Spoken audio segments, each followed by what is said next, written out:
Solving word problem of partnership, और इसमें problem 3 हमारा इसकी स्टेटमेंट है जी। Tayyaba invested ₹10,000 for a year and Amna invested ₹15,000 for 9 months in the same business. They earned a profit of ₹6800। Find each one's share in profit. मतलब कि तैयबा जो है वो 10,000 रुपये 1 साल के लिए इन्वेस्ट कर रही हैं, जबकि आमना जो है वो 15,000 रुपये इन्वेस्ट करती हैं सिर्फ 9 महीनों के लिए एक ही बिजनेस में।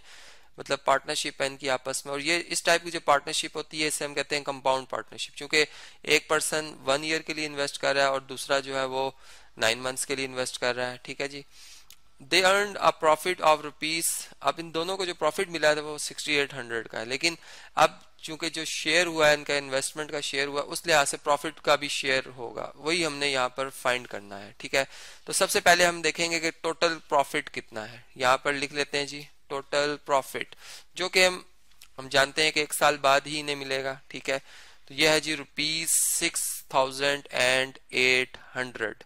अब चूंकि एक 1 ईयर के लिए इन्वेस्ट कर रहा है और दूसरा 9 month, तो हम दोनों को 1 ईयर में ले आते हैं। ठीक है, हम लिखते हैं फॉर 1 ईयर इन्वेस्टमेंट। ठीक है जी, इन्वेस्टमेंट। तो ये हमारे पास क्या आ जाएगी जी, इसमें हम यूं कहेंगे कि सबसे पहले तैयबा की बात कर लेते हैं। तैयबाज इन्वेस्टमेंट, यहाँ पे चले मैं इसको थोड़ा सा स्पेल्स को ठीक कर लेता हूँ। ये हमारे पास क्या आएगी जी, इनकी तो ऑलरेडी 1 ईयर ही 1 ईयर ही की है, तो ये कितनी होगी, ये ₹10,000 ही होगी। ठीक है, जबकि जो आमना है, Amna investment for year, investment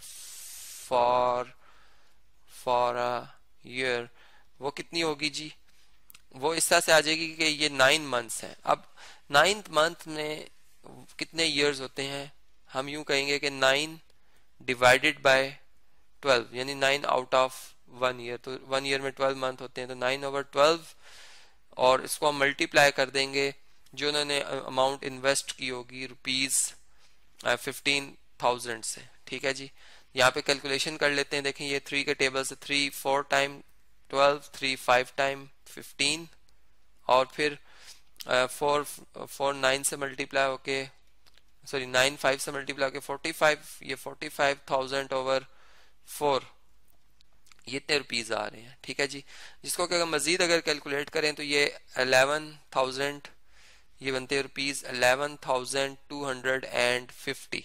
ठीक है जी। अच्छा, अब अगर हम अब यूं कहें कि जो टोटल इन्वेस्टमेंट है, टोटल इन्वेस्टमेंट जो दोनों ने 1 साल में की है, ऑफ या इन 1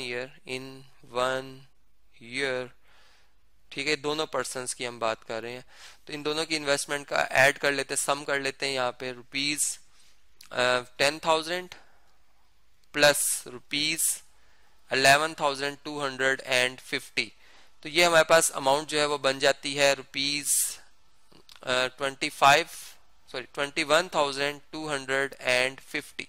ठीक है जी।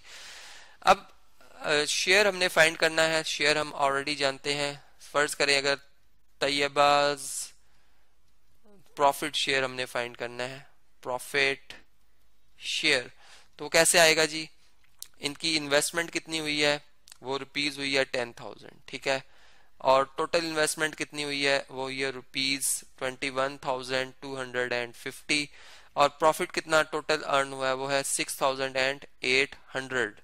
तो ये अगर आप इस वैल्यू को कैलकुलेट करें, मतलब आफ्टर कैलकुलेशन ये हमने इसको चेक किया है, तो ये हमारा आंसर जो आता है वो रुपीज आ जाएगा जी। इधर यहाँ पे हम लिख लेते हैं जी, ये 3600 आ जाता है, 3600। और इसी तरह जो सेकंड आमना शेयर है वो हम ऐसे भी निकाल सकते हैं कि टोटल प्रॉफिट में से जो है वो 3600 माइनस कर लें, तो वो भी हमें मिल सकता है। ठीक है, वो भी मतलब ये भी एक हमारे पास वे है, हम ऐसा भी निकाल सकते हैं।